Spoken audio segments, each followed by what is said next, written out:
is taking over. Let's go. It's Ferrall. Coast to coast. Steaks, chicks, stacks. You and I are going to make a lot of money.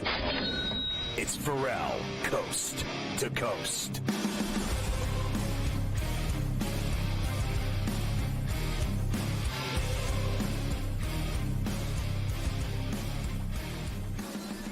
Hour 3 on a pain-free Friday, C2C on SportsGrid TV. It's smarter to be on SportsGrid.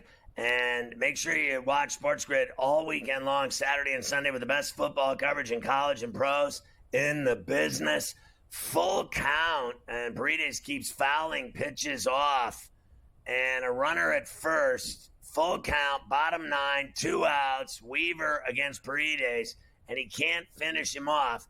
If he walks him, tying run would be at the plate, and they'd probably go to Leiter and yank him if he doesn't get this out, right? So let's look at tonight's games. There's 3 of them, 2 decent, 1 crappy, and then Saturday's loaded as usual. Yes, here we go. Let's do it. All the college football for this week, week number 2 for that. Game Indiana, over, Yankees Grounder. win. Dreamweaver gets it done against Paredes here in the 9th. 1 hitter by the Yankee pitching staff today, by the way, out at Wrigley. Nice job by them today. All right, here we go. Indiana, 43.5 against Western Illinois tonight. BYU and SMU tonight, minus 12.5 for the Mustangs. And Duke and Northwestern under the lights in Evanston tonight. Of course, they're playing in that little 200-seat stadium that they built over by the water while they fix up Ryan Field. Minus 2.5 for Northwestern, 37.5 as the total. I like Duke tonight, Scotty, and I like SMU tonight. Yeah, I'm with you. I think SMU in Dallas at Ford Field will get it done, and Gerald Ford Field. I think they're, I guess I could see where Morency was talking about BYU being so good. BYU hasn't been good in football since before Christ. Okay, let's calm down on BYU. SMU, I think, is in over their head in the ACC, going up in weight. But I think in a game like this in Dallas, they get it done. That's why that line's so high. I think Duke's better than Northwestern. They don't even know, is that a home game? They don't play anymore in Evanston. I know, that's over with. So at Ryan Field, they're rebuilding that stadium. And then Indiana should rip Western Illinois. I mean, if Northern Illinois can put 55 on them, why can't Indiana? They scored 31 last week. I say tonight Indiana scores what, Northern Illinois did. The Huskies put up 54. I think Indiana scores somewhere between 55 and 60 points on Western Illinois. Of course, the big matchup on Saturday, Scotty, is going to be Texas and Michigan at the Big House. Noon East kickoff here. Let's hear from Sarkisian, of course. Huge matchup with Michigan. His Longhorns ready to go. Again, because of the new format, I like this matchup even more. Because I think this is why you come to a Texas or you go to a Michigan, is to play in games like this. Our guys love this opportunity, and I'm sure their players do too, and I think the coaches do as well, that we get to go play in a marquee game on the road in a great environment for college football. And in a couple years, we get to do it here with them as well. And on the same token, if you win this game, it's great. If you don't, it isn't going to kill you. And, one thing I touched on to reference the game against Alabama a year ago, that this game isn't going to define our season, because if we win the game, that doesn't, automatically, declare us that we're going to be this great team. And if we don't win the game, that doesn't mean that, the season was a failure. There's a lot of football left to be played. But what I think Saturday will do for us is serve as a bit of a barometer of kind of where we're at as a football team this fall. Listen, I think there'll be some edge for the Wolverines in the Big House that, Texas is not afraid to play in front of big crowds. They do it in Austin at Memorial. They've played in playoff games. They've been in enormous spots before. So once they get over the initial hiccup of that, and survive that first haymaker, they're flat out better than Michigan. Michigan has no quarterback. Okay, they don't know whether they're coming or going at quarterback. So when you don't have a good quarterback, I don't care who you are, you're going to lose to a Quinn Ewers. I'm on Texas to win this game because they got the best quarterback, and the other team doesn't have a quarterback at all. And their coach doesn't have a contract either. And all this stuff is amazing. The school's under a tremendous amount of pressure from the NCAA. They don't want to admit it, but they are. And they look like crap against Fresno State. At the end of the day, they barely beat them. I mean, I know it was a 21-point spread. They win by 20, but they did not look good. They scored late. Texas should go to the big house and win this game because they are flat out better. I think they're going to absolutely smash them. I think they're going to win by 2+ touchdowns. That's how bad I think they're going to beat Michigan. And I know, big house. They're wearing blue pants. I saw all this stuff that I don't care. You just said it all. Texas is flat out better than them, and they're not going to be bothered by some big road environment. They've played in plenty of them in the past. 2+ tutties. Texas beats Michigan by at the big house there. It's at 7.5 right now, 42. I think the total's light too. I know Gabe said that to you earlier. I think they'll score points in this game, and I mean Texas will score points. Lots of them, I feel like, coming up here this week. All right, here's a couple other big ones, then we'll fly through a couple of racks of games. Next, we always love when Iowa and Iowa State get together, Scotty, as they will Saturday afternoon, 3:30 East. -2.5 for the Hawkeyes. We love totals in the mid-30s. 35.5 for the Cyclones and the Hawkeyes. You know, I really want to take Iowa State here in Iowa City at Connect, but, Iowa doesn't lose to Iowa State at Iowa City. That's just all there is to it. They lose to them, and if the game were in Ames, I would be all over Iowa State. I probably don't touch it. I think Iowa State is going to have a great season at the end of the day. In fact, I think they'll be better than Iowa at the end of the season when it comes to what Iowa does in the Big Ten or what Iowa State does in the Big 12 at the end of the day. But this game's at Connect in Iowa, and I think in Iowa City, the Hawkeyes get it done. They put up 40 last week. They put up almost 500 yards of offense. We haven't seen that from them in 20 years. So they obviously are better with McNamara at quarterback. I think they beat the Cyclones. I like the under. I know it's really low, but usually these games are like 10-7 between Iowa and Iowa State. So I'm going to take the under 35.5 there tomorrow. There will not be any unders, I feel like, in this next one. Under the lights in Charlotte. This is at Bank of America Stadium where the Panthers play. Tennessee and NC State get together. Vols -9.5, 60.5. The other side of the spectrum for this one, Scotty. Race them up and let them go. Well, you know, everyone got all excited watching the Vols score 70 points last week, and they think that this is automatic, and it's too many points. NC State has a defense. They're well coached. They're playing in Charlotte. I love them with 9.5 points. I don't care what the final score is. Just give me a cover with the 9.5. I think NC State is in this game the entire way, belly to belly. The other one I'll highlight for you, also under the lights in Lincoln, Deion Sanders and the Colorado Buffaloes come calling for Matt Rule and the Huskers and Dylan Raiola. This is actually now slipped to 6.5. Of course, we saw 7s and 7.5s really all week. 6.5 now and a 55.5 total. I think Raiola beats Colorado but doesn't cover. I think this is going to be a great game, and it's going to be decided by a field goal. And I don't believe they can cover that wood. I think Raiola plays well. I think Nebraska, they are not cured yet because Matt Rule's there and because Raiola's there. They're not cured, right? They have had massive problems in Lincoln for the last several years, going back to 2016. When we heard all these grandiose predictions that Scott Frost was going to win national championships at Nebraska, that never came to fruition and never will. Now you got Rule. I think he'll turn Nebraska into a winner, but it's going to take time. This game's going to be tighter than 6.5, I think. Because, look, Sanders and Hunter are really good. They're a problem. Yeah. They smashed Nebraska last year by 20, Scotty. This is a better Nebraska team. I'm with you. They win, but it's going to be tight down there around that number.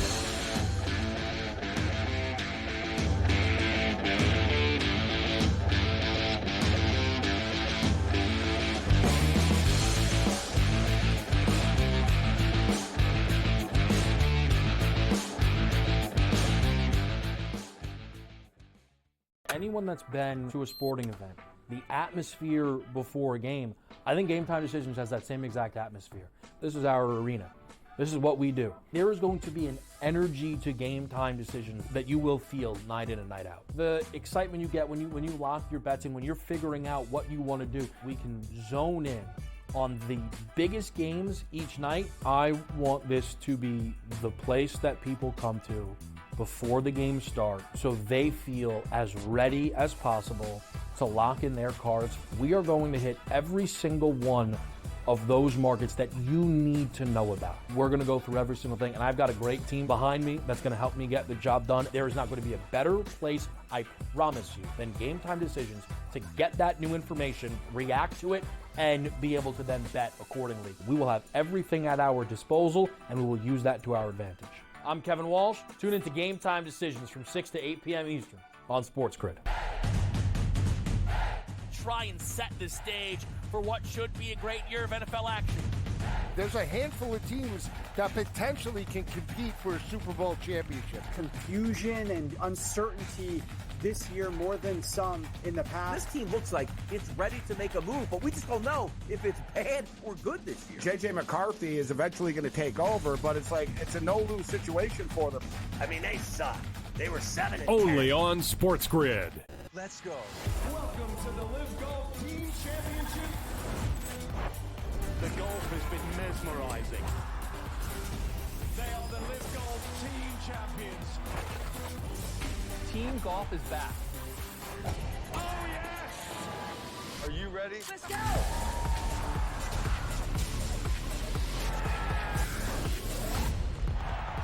That's what champions do.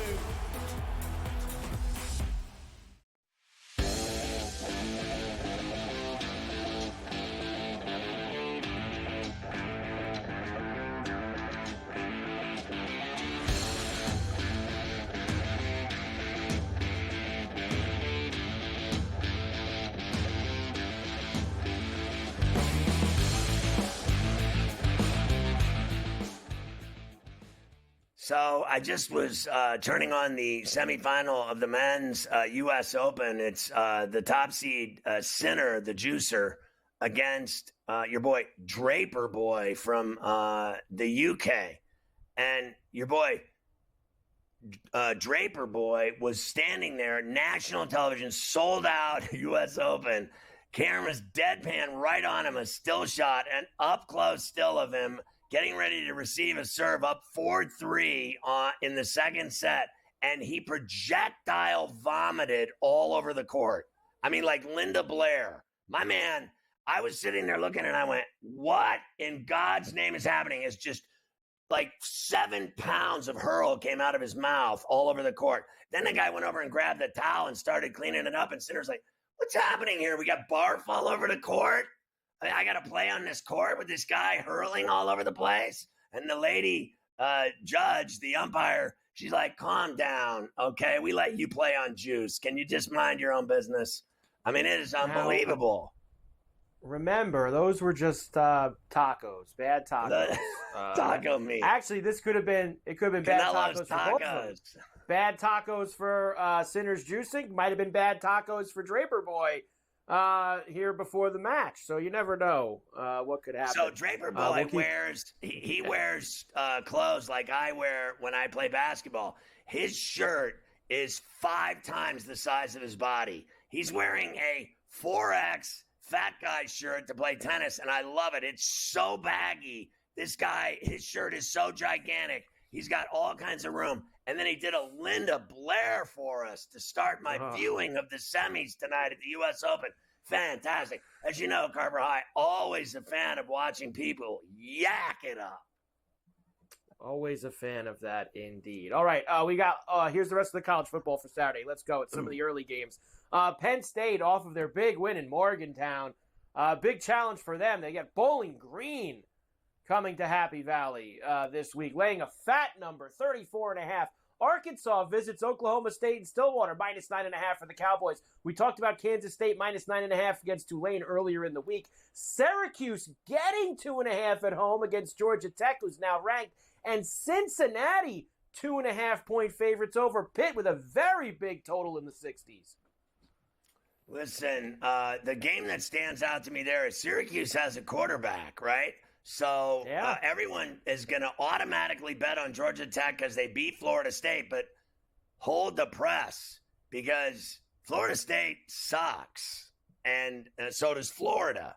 And let's not get that excited that they lost a game and the other team's suddenly great. Like everyone thinks Miami's winning the ACC because they beat Florida, in the swamp. Calm down. You still got to play conference games. It wasn't a conference game. I think Cuse wins outright over Georgia Tech with their new fancy quarterback. I think Pitt can win at Cincinnati. I like K-State in New Orleans.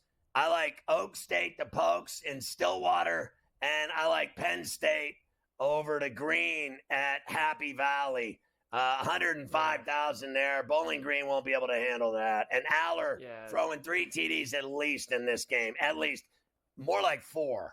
I think he throws 4 touchdowns. Bowling Green's not stopping Penn State. They're going to run it down their throat. Typical bully ball game from Franklin. He loves to run it up in games like this against inferior competition. South Carolina visiting Kentucky in SEC play on Saturday afternoon. Northern Illinois heads to South Bend, the home opener for the Irish after their big win against Texas A&M. They're laying almost 4 tutties at 27.5. Utah and Baylor. Now, you would think, Scott, that's a Big 12 game. It actually isn't because it was scheduled before Utah joined the conference. It actually isn't going to count as a conference game this year between the two of them. Michigan State plays Maryland, and Cal into Auburn. They played a close game last year in Berkeley, Scotty. Now, 12.5, Auburn's favored over them this year. Auburn's going to spank that ass at Jordan-Hare, and I think Maryland will beat Michigan State in College Park. I like Utah at Rice-Eccles. The one you're not going to believe is I'm going to take the 27 and a hook with Northern Illinois to Huskies against the Irish. I think Notre Dame will not respect them at all. They scored 54 points last week. They are better than they look. If they're so bad, why is the number only 27 and a hook? It should be 34 and a hook. It should be 39 and a hook. It's Notre Dame. They've already given them the 5 seed in the playoff after one win in Kyle Field. Notre Dame's already locked into the 5. I've also heard that Notre Dame is going to run the tables. So they win a game. Now they're running the tables. Yes. Watch Northern Illinois cover to 27 and a hook. And Kentucky's going to have sex with South Carolina and Lexington. Cover. Lots of squash jobs on the next rack for you. Big spreads here. Ole Miss facing Middle Tennessee. Miami, the U, getting back at it. Florida A&M coming to Hard Rock, 44.5. Alabama laying 30.5 against USF. Missouri laying 34.5 against Buffalo. Kansas laying 5.5 on the road in Champaign. Not a bad game, Scotty, but I think Kansas wins big in Champaign. They're better than Illinois. Kansas will win in Champaign. I'm with you there. Missouri's going to win big. Alabama's going to win big. I question that number in the Miami game. I think they're going to treat A&M nicely as visitors to Hard Rock and not humiliate them. I think they win by 42, 43 points. I bet they don't cover. And then Ole Miss, they're going to score 42 points in the first half. They may have 80 points in this game against Middle Tennessee State. No way can they stop Jackson Dart. I mean, this guy, he's so good. He's got like 5 girlfriends on campus. And after the game's over, he's going to stop and see each one of them, and he'll probably have relations with 3 of the 5. He'll run out of the ability to go 5 for 5. He may go 3 for 5 after that game tomorrow. He'll be a little exhausted after throwing all those touchdown passes and scoring 80 points. I got one more rack of the late night games. When we come back, I'll give you the most public bets, and then we'll try to get through as many of the baseball games as we can. If not, we'll save them for leftovers at the end of the show.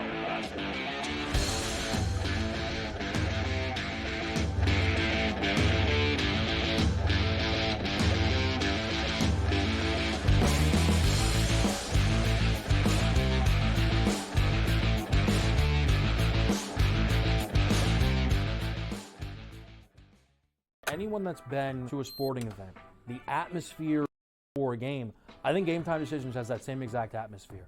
This is our arena.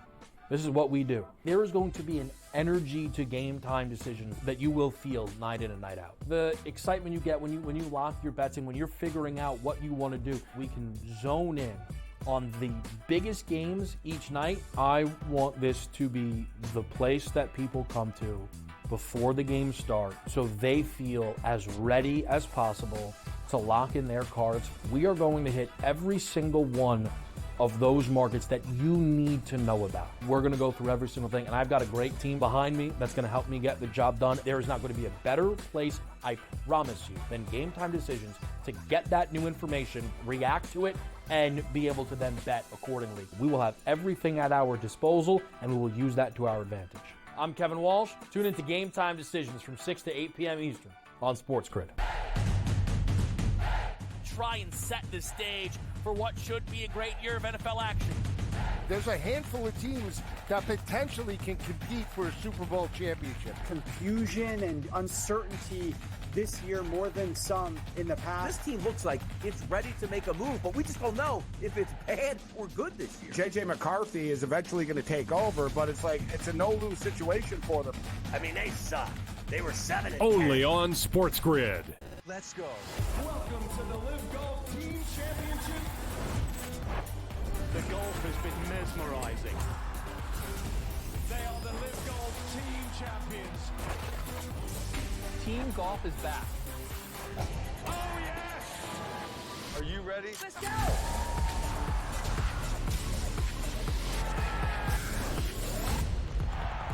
That's what champions do.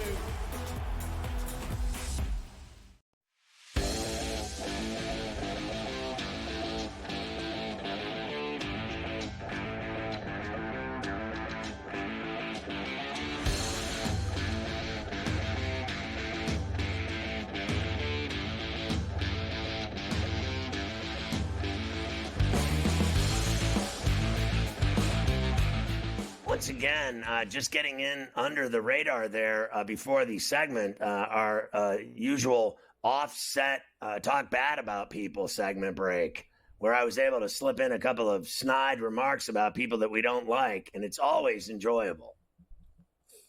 It is always enjoyable. Let's finish the college football here now. These are some of the later in the evening games, including a couple spicy late-night games that we have.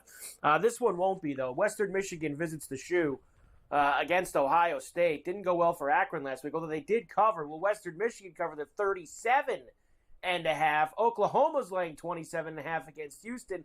Clemson laying 17 against App State. That could be a little tricky there for Dabo and the crew. Oregon laying a fat number and a big total against Boise. And Washington State, Wazoo, minus 1.5 against the Red Raiders of Texas Tech. Late night bailout blowout on Saturday. Yeah, I don't know what they have in Pullman now without Cam Ward, so I'm unwilling to go there and bet on them. If I were to bet on a team, it'd be Texas Tech. But that's always a tough place to play, Pullman. I like Oregon to win. I don't think they cover. Against Boise. I really don't. I think Clemson will cover against Appalachian State. They're going to take it out on App State, what happened to them last week. Remember, they played Georgia. Everybody acts like they played Little Sisters of the Poor. They played Georgia and got raked. Now they're going to rake App State. I like Oklahoma at home, easy, because UNLV beat the crap out of Houston. Why wouldn't Oklahoma? And I think Ohio State handles their business better than they did last week on Western Michigan. The Broncos, I'll say this much for them. They do have a shot to cover based on, they looked pretty good last week. Overall, I like their coach. He goes for it. He's tough. They were in that game. Here they are going to the Shoe. Brutal place to play, especially after people weren't satisfied with blowing out Akron and not covering. Notice at Ohio State, not only do you have to win big every week, you have to cover as well the bets, or they want your coach fired. Precisely. The most popular bet this week from the college football side of things is Ole Miss. You were saying before they might score 42 points in the first quarter. Well, 88% of the public believes that too. They are all over Ole Miss, laying that heavy number. I see. How about Northern Illinois up there? You just said you like them in South Bend. 78% on Northern Illinois this week. I see Tennessee on there, Iowa, Kansas, Penn State, and Texas. I agree with every single bet except Tennessee on there in terms of what I would lean. There you go. College football, very exciting for this weekend. Some really big games to get us cooking. All right, you're going to do the double shot with Adam coming up next. I got a lot of baseball. There's a lot of baseball games tonight, Scott. We don't have to necessarily get through all of them, but I will get through a few with you here, and then in leftovers, we'll blitz whichever ones you like left. Tampa is in Baltimore tonight against the O's. Boz against the Dean. Dean Kramer, minus 160 for Baltimore and an 8.5. Yeah, look, you can't be serious that I'm going to watch this team lose to them again. Like they lost last night to the White Sox or whatever it was, and now they got Tampa in. Look, Baltimore's got to win this game. I mean, they're in this race with the Yankees. The Yankees won today. I'm going to go O's, even though it's Coffey and Kramer. The Mets are now dead even with the Braves for the final spot in the NL wild card because the Braves lost to Colorado last night. Sean Manaea for the Mets at Citi Field against Fernando Cruz for the Reds, who just swept the Astros. Minus 180 for the Mets, 7.5. I got to go Mets run line here. They're on fire. You can get it at plus 122, and I think Manaea is certainly better than Cruz. Cruz has been struggling mightily. Every time he pitches, he loses. So give me the Mets. They're lighting it up right now. Braves will try to keep pace with Max Fried at home against the Blue Jays this weekend. Kevin Gausman goes for them. Minus 175 for Fried, 7.5. The Braves have to win, so they will. Diamondbacks and the Astros in Houston. Brandon Pfaadt and Framber Valdez. Minus 180 for Houston. Another 7.5. Lots of low totals tonight, Scotty. Yeah, listen, Valdez is really tough, but we just saw him get swept. Give me the Snakes in Minute Maid to continue winning. Blast through the rest in leftovers later.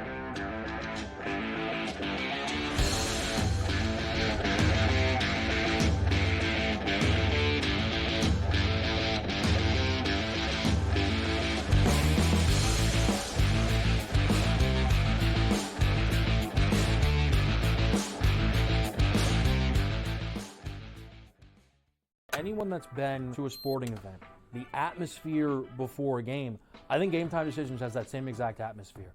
This is our arena. This is what we do. There is going to be an energy to Game Time Decisions that you will feel night in and night out. The excitement you get when you lock your bets in, when you're figuring out what you want to do, we can zone in on the biggest games each night. I want this to be the place that people come to before the games start so they feel as ready as possible to lock in their cards. We are going to hit every single one of those markets that you need to know about. We're going to go through every single thing, and I've got a great team behind me that's going to help me get the job done. There is not going to be a better place, I promise you, than Game Time Decisions to get that new information, react to it, and be able to then bet accordingly. We will have everything at our disposal, and we will use that to our advantage. I'm Kevin Walsh. Tune into Game Time Decisions from 6 to 8 p.m. Eastern on SportsGrid. Try and set the stage for what should be a great year of NFL action. There's a handful of teams that potentially can compete for a Super Bowl championship. Confusion and uncertainty this year more than some in the past. This team looks like it's ready to make a move, but we just don't know if it's bad or good this year. J.J. McCarthy is eventually going to take over, but it's a no-lose situation for them. I mean, they suck. They were 7-10. Only on SportsGrid. Let's go. Welcome to the Live Golf Team Championship. The golf has been mesmerizing. They are the Live Golf Team Champions. Team golf is back. Oh, yes! Are you ready? Let's go!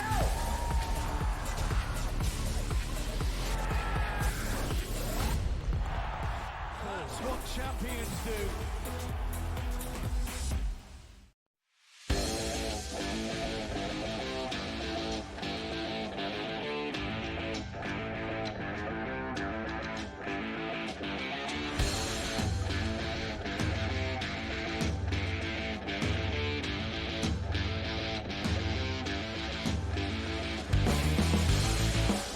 Caplan is our NFL insider. You can catch him on SportsGrid across the board on all shows. He's on C2C Monday, Thursdays, and Fridays. Double shots on Thursdays and Fridays. Today, in the second shot, you get busted capping your ass as Adam does all of his spread picks for Sunday's Pain Day rollout of the opening Sunday in the NFL. He's covered the NFL for almost 30 years. You can follow him on X at Caplan NFL.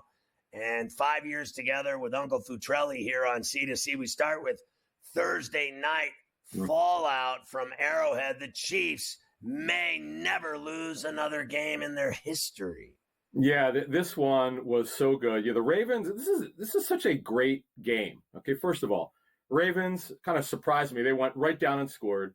So they're up 7-0, where they kind of take the crowd out of it for like a minute. Then the Chiefs kept scoring and taking over. I give the Ravens credit. They fought. We'll get to Isaiah likely in a second. But there are a couple things, Scott, coming out of this game that concern me. Their pass protection, it doesn't show in sacks, but they gave up too much pressure overall. Their offensive line, the Ravens' offensive line is a problem, particularly in the interior. So that's something, during this little mini bye, they're going to have to get fixed and cleaned up. The big story of this game was Isaiah likely. I told you last night, best backup tight end in the National Football League. Also told you they're going to be heavy 12 personnel. Likely is going to be on the field pretty much more than any backup tight end. He was phenomenal, led them in targets with 12, receptions with 9. Should have had a 10th. Isaiah will learn to make sure he gets his feet in. We all saw it. It was incredible. But he is a factor. I know people play fantasy worry about Mark Andrews. I think it had more to do with the pass protection than not getting Andrews involved. Andrews has to get involved. He's their starting tight end. It's only one game. People are overreacting. But the other thing that was interesting, Scott, we talked about this leading up to the game. Really felt we'd get more out of Henry and Jackson. I know Derrick Henry scored and Lamar ran the ball well. Now, Lamar also scrambled a lot. But I was expecting, and I give the Chiefs credit and Steve Spagnuolo, defense coordinator, credit for hemming Lamar in as much as he could and really shutting down Henry. But I'm expecting going forward, we're going to see more explosive plays from Henry, get him going more. Because eventually it's going to explode. They're going to have to. Because I know in training camp, talking to the Ravens, they were kind of blown away with the defense's reaction in practice to what Lamar would do with the football. So we're expecting to see that going forward here. Now, defensively, look, we talked about this. Zach Orr's first game. They give up 27 points. That's concerning. It's only his first game. Mike McDonald, by the way, his first game as Ravens defense coordinator wasn't great. So we have to give Zach Orr time, the youngest defensive coordinator in the National Football League. It's only one game. By the way, we remember when the Chiefs lost their first game to the Lions, when Chris Jones didn't play and they had somebody else out, they wound up still winning the Super Bowl. So I don't worry about the first game. They learn a little bit. They got to clean some things up. Now, what I loved about the Chiefs, and I hate to bring this up with Carver on the show, but you saw it in game one. Xavier Worthy was incredible, electric. And they didn't even have Hollywood Brown in the game, who's their other fast receiver. Scott, Worthy was a major factor. You saw it. You see why they made that trade with the Bills. Right. And he scored on the run. He scored catching the football. He's going to be a major factor going on. He's not a guy who's going to catch the ball a lot, by the way. You're going to see him in gadget plays, as I understand it, end arounds and orbit motion, stuff like that. But he was phenomenal. And now the league has seen it. They have it on tape. And those other teams are going to have to react. So what was so bad with Lamar Jackson's, 41 attempts, 273? He obviously threw a TD, and he ran for 122. If I had a guy, and he was my quarterback, and he threw for 273 yards and ran for 122 yards in the same game, I would be on cloud 9. What was so bad about his performance? I mean, Mahomes was barely better than him. No, but Scott, the first half he struggled. I mean, I watched every play. I mean, he did not throw the ball well. He was not comfortable. Now, as I said, part of it was the pressure on Lamar, making him move when he didn't want to move, which is what you're looking for from a defensive coordinator in Spagnuolo with his blitz packages. I thought they did a great job, but they handled it. Lamar scrambled really, really well. The connection with Likely was great, but they got to get Zay Flowers the football. They got to get Andrews the football. I give them credit. Not easy to play there. We know that the Ravens were the NFL's best road team, certainly, in the regular season. They only lost one game. Not great at home, which is odd, but bottom line, they know what the Chiefs are. It's the toughest place to play the National Football League. It's tough. They hung in there. The game should have gone in overtime. Likely's got to get his feet in. That was a great play, and the league now has got to be worried about when you face the Ravens, Isaiah Likely. I mean, that kid is awesome out of Coastal Carolina, by the way. They're going to win. So many games make your head spin. They lost to the world champs like they always do. They can't beat the Kansas City Chiefs. Now they play the Raiders next Sunday. They'll kick their ass. And the Chiefs will play the Bengals at Arrowhead, and they'll be 2-0. Let's move on to the Steelers' problems at quarterback. Yeah, Russell Wilson, we discussed this yesterday, and we'll update it now with his calf injury. And just hearing Wilson talk today, because it was pretty good for over a month, but it's the same calf that he had injured early in training camp, and he's very iffy right now. They list him as questionable. This is concerning. Justin Fields took majority of the first-team reps today, so they'll see what happens over the next 24, see if we can go through tomorrow's walkthrough. But that does concern me. And now there's some good news, though, on their offensive line. Fatano, the rookie right tackle, the first-round pick, he's ready to roll coming back from the MCL sprain. Isaac Seumalo, one of the starting guards, he's out with a pectoral strain, as I understand it. It's probably a 2 to 3 week miss here. They're hopeful in the next 2 weeks he'll be able to return, but that does concern me. And Scott, you and I talked about this with the Steelers' offensive line. They struggle, and they play the starters in the preseason. They did not look good. And by the way, the Falcons are healthy. Kyle Pitts will play with that hamstring issue. It was very minor. Jalen Warren, running back, will play for the Steelers. They're good there. But Roman Wilson, as I told you, he's got what I put out there is a high ankle sprain. That's not good. And you're going to see Van Jefferson, who's kind of revived his career here with the Steelers. I know talking to people there, they're really happy to have him. And he will start opposite George Pickens. Van Jefferson. I mean, what did they have? Like last year, they had these same kind of crappy receivers playing opposite Pickens, and it just doesn't work. And that's just all there is to it. And both of these quarterbacks are fair to Midland at best. I mean, Fields is exciting when he runs the ball like Lamar Jackson. But that's it. When he throws the ball, you're scared to death he's going to throw picks because that's what he does. He throws picks. We'll see about Pitt's hamstring. The Falcons have never thrown to him or London. It's unbelievable. They have these stud receivers and they don't throw to him. I guarantee you Cousins will throw to him. And the Falcons play the Steelers. Then they play the Eagles next Monday night. Obviously, your Eagles tonight have a huge opportunity against the Packers in Brazil. Yeah, I do want to mention, when folks watch tonight, watch the Eagles' offensive line. Jason Kelce is retired, their center. Cam Jurgens, who went to Nebraska as a tight end. He played 2 years at center. He's moving over from right guard to center this year. And then Mekhi Becton, playing right guard for the first time in his career, playing inside the first time in his career. He's always been a left tackle. So watch that tonight. That is going to be the key, that really good defensive front. And Jeff Hafley, the former Boston College head coach, calling his first NFL game as a defensive coordinator. Watch that tonight, folks. I expect Hafley, Scott, to bring the heat. The Eagles have to protect Jalen Hurts. Very interesting that he left Boston College. Obviously, it's a bigger job with Green Bay than coaching in Chestnut Hill, but he did a good job in BC, and he left Bill O'Brien in a good place with that program. Do you think he'll make an impact and a big difference for Green Bay like he did in Chestnut Hill? I do. I expect him to be aggressive. That's why Joe Barry is no longer there as a defensive coordinator. He's changing the front to 43. It is going to be fun, man. This is a very even game. I'm telling you, this is the most even game, quite frankly, that I've seen over the weekend. When we come back, we're going to talk about the Browns. We're going to talk about the Bengals, and then we're going to get bust a cap in your ass as Adam Caplan goes off on his spread plays for Sunday's Pain Day.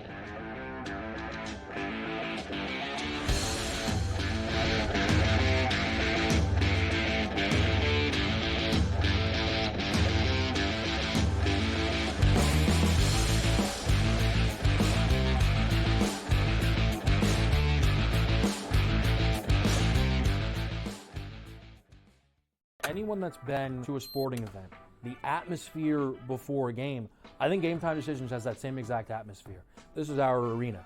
This is what we do. There is going to be an energy to Game Time Decisions that you will feel night in and night out. The excitement you get when you lock your bets in, when you're figuring out what you want to do, we can zone in on the biggest games each night, I want this to be the place that people come to before the games start so they feel as ready as possible to lock in their cards. We are going to hit every single one of those markets that you need to know about. We're going to go through every single thing, and I've got a great team behind me that's going to help me get the job done. There is not going to be a better place, I promise you, than Game Time Decisions to get that new information, react to it, and be able to then bet accordingly. We will have everything at our disposal, and we will use that to our advantage.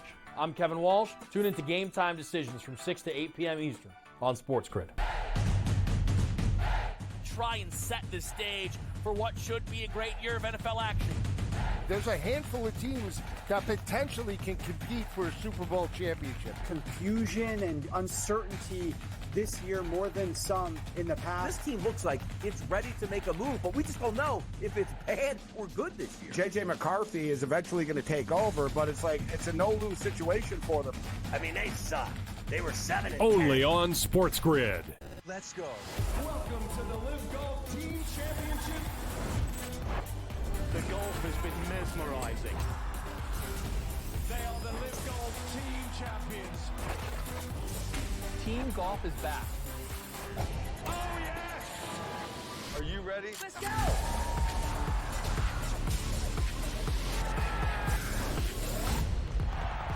That's what champions do.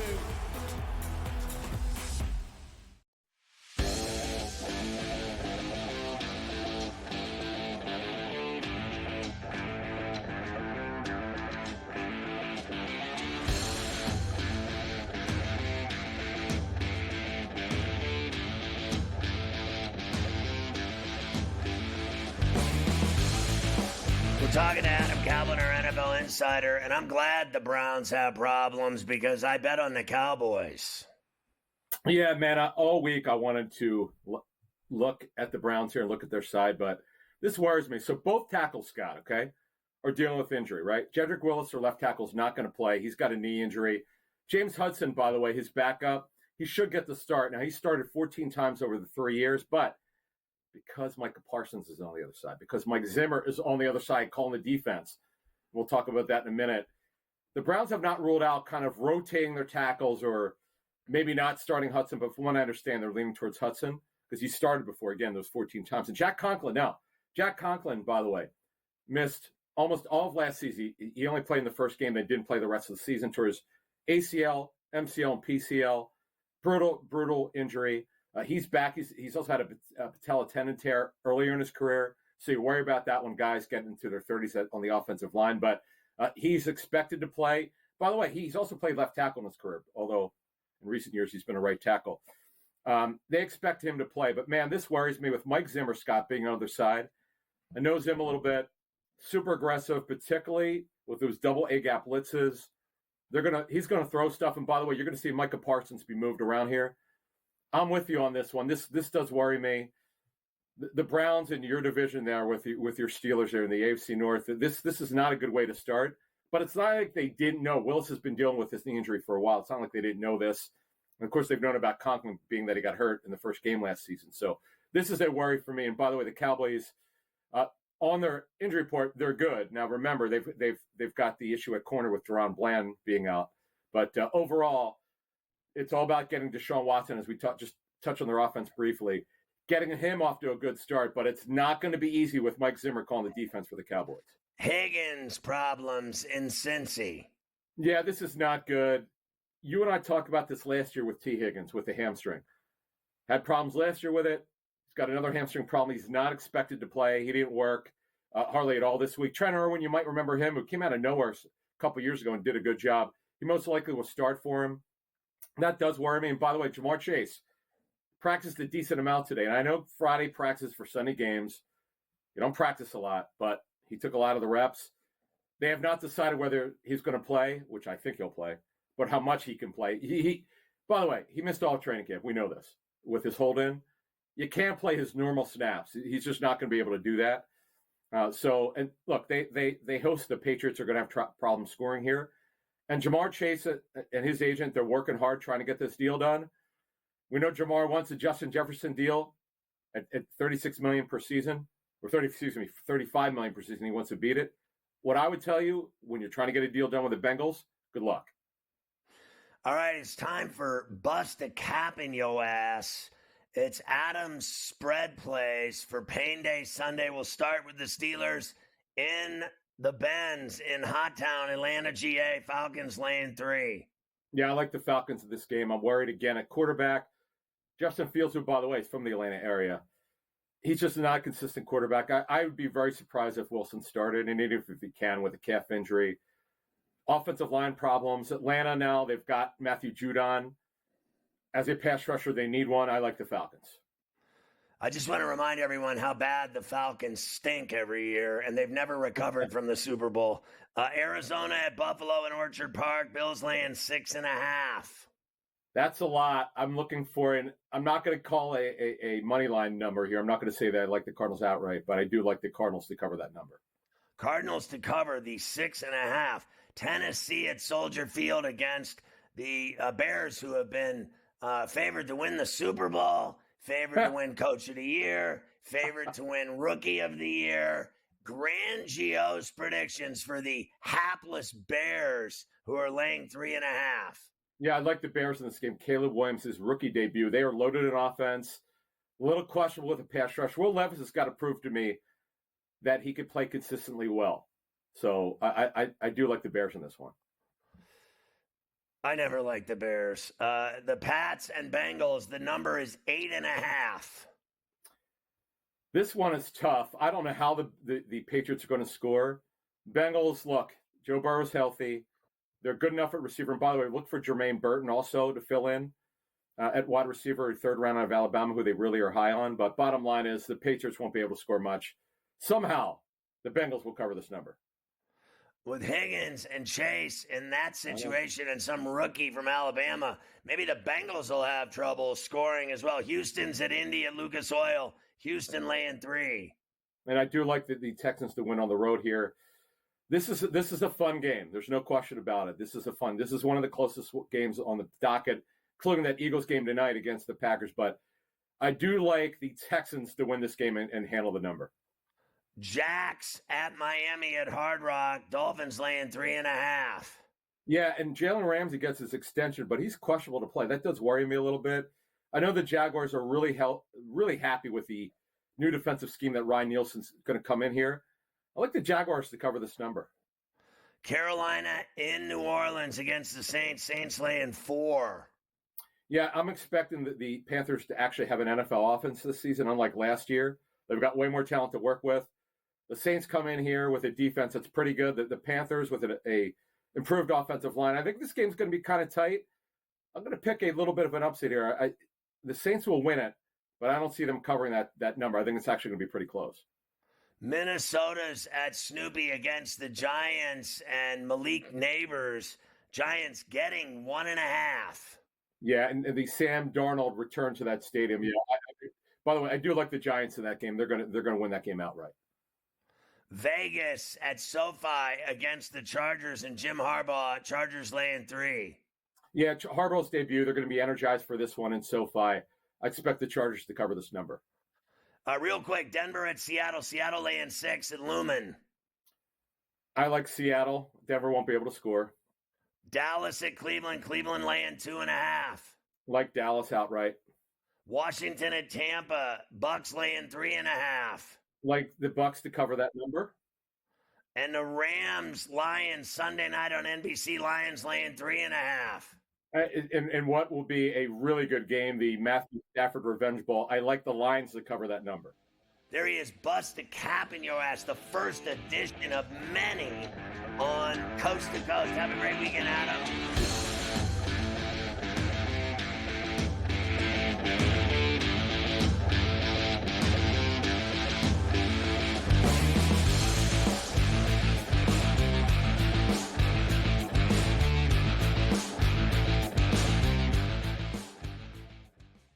Anyone that's been to a sporting event, the atmosphere before a game, I think Game Time Decisions has that same exact atmosphere. This is our arena. This is what we do. There is going to be an energy to game time decisions that you will feel night in and night out. The excitement you get when you lock your bets in, when you're figuring out what you want to do, we can zone in on the biggest games each night. I want this to be the place that people come to before the games start so they feel as ready as possible to lock in their cards. We are going to hit every single one of those markets that you need to know about. We're going to go through every single thing, and I've got a great team behind me that's going to help me get the job done. There is not going to be a better place, I promise you, than Game Time Decisions to get that new information, react to it, and be able to then bet accordingly. We will have everything at our disposal, and we will use that to our advantage. I'm Kevin Walsh. Tune into Game Time Decisions from 6 to 8 p.m. Eastern on SportsGrid.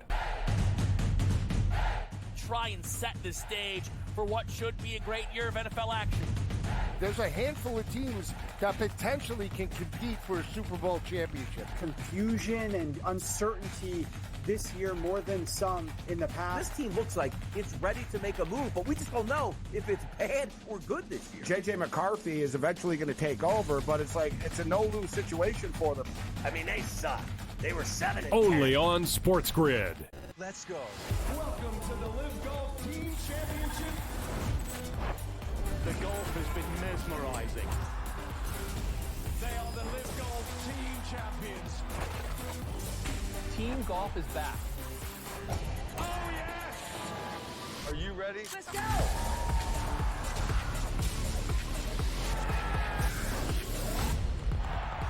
That's what champions do.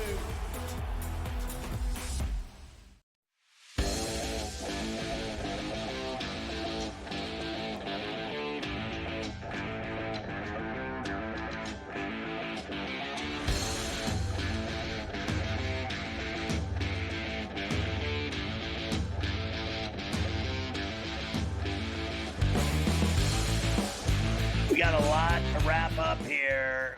Besides leftovers, there's still some straggler baseball games.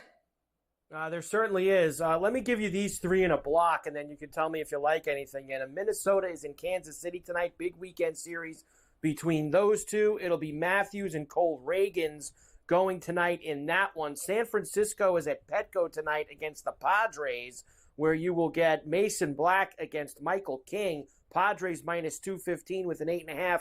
And an interesting weekend series in L.A., Scotty, between the Guardians and the Dodgers, although the pitching matchup tonight could mean some runs. Matthew Boyd and Landon Knack, minus 150 for the Dodgers and an 8.5.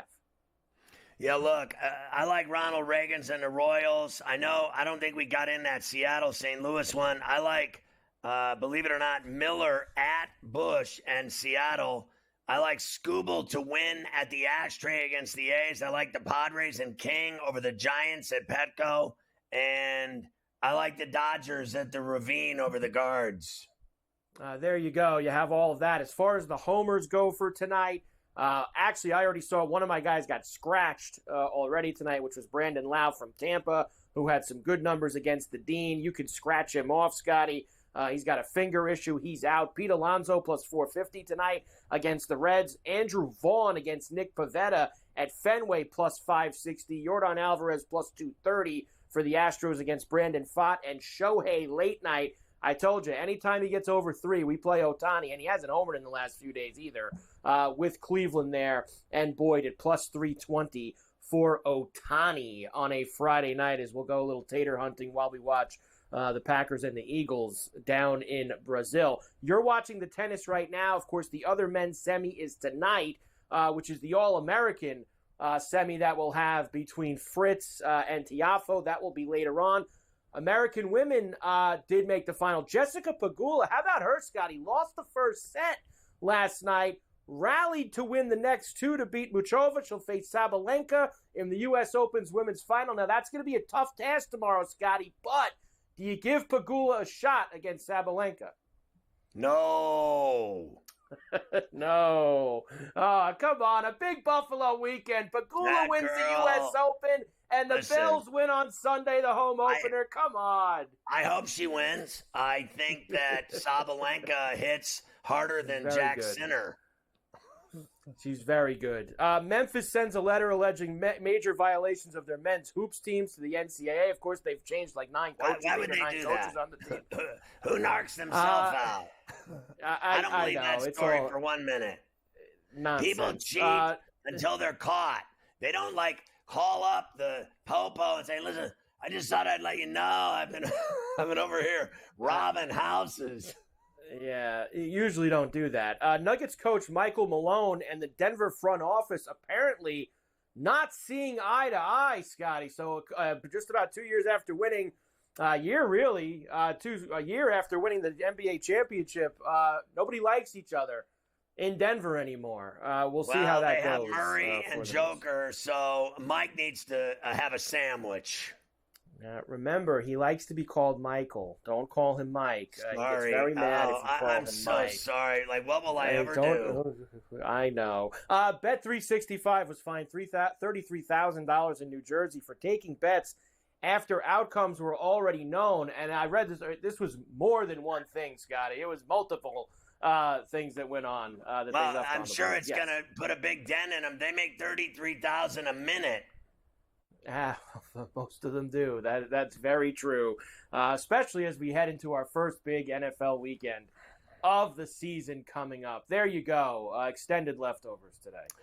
Ferrall finished. A Rice University student is killed in an apparent murder-suicide in her dorm room on the first day of classes. Welcome back to school as you get murdered. A New Jersey zoo visitor is caught jumping into the tiger enclosure. This chick jumped in to hang out with a giant tiger. And the day before, the same said chick jumped in to visit bears. She needs to be put in a cage. A drug smuggling game is busted after bringing millions worth of coke into the U.S. in pallets of raw chicken. Yesterday, we had meth in watermelons. Now we have pallets of raw chicken filled with blow. Kelly Monaco is leaving General Hospital after 21 years. I have wanted to tap Kelly. Are we on the air? Don't talk about tapping. What? It's like a keg of beer. She's hot. I love that girl. She was fantastic on GTD is next. Go to FerrallOnTheBench.com because it's the American thing to do. Have a great weekend. We'll see you again Monday at 3 on Coast to Coast.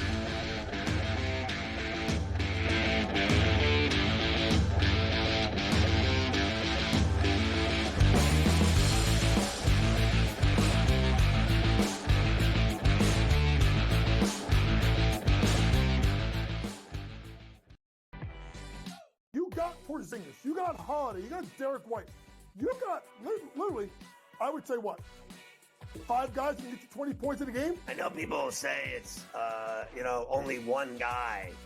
I don't believe that, Coach, that, one guy, those days are over, in my opinion, like, a Bill Russell, a Wilt Chamberlain. Betting above the rim, only on SportsGrid. You're going a little deep bomb hunting here. We don't care that we have the one heavy favorite with Rory, a couple other guys like Fleetwood and Tagala, etc. You're going to go a little deeper down the board. This course, I think, is going to play a little bit more to the wedges. They have, what they did is they've renovated it to basically block off some of the bombing alleys for these guys. They've narrowed the fairways. Ferrall Coast to Coast, only on SportsGrid. Garrett Cole is getting ready to come back, too. I guess look, they've played great without him, but you're not going to say to Garrett Cole, look, don't come back. I mean, it's a ridiculous conversation to have. They're not going to take any unnecessary chances. And look, they're at the point where they have a lead. They certainly are going to make the playoffs, I would say, barring some sort of complete collapse. And that's all it takes. Newswire, only on SportsGrid. 8 playoff games at home for Boston in Beantown. They are 6-2 straight up. The wild card, I would say, in this game is not necessarily, well, what are we going to get out of Luka Doncic, Kyrie Irving, Brown, and certainly Tatum. It is Kristaps Porzingis to me, because we're not getting back a player that's like, hey, rotational guy. Like, remember when Derek Lively went down with an injury? He was playing well, but a young player, like a piece. The Early Line, only on Sport.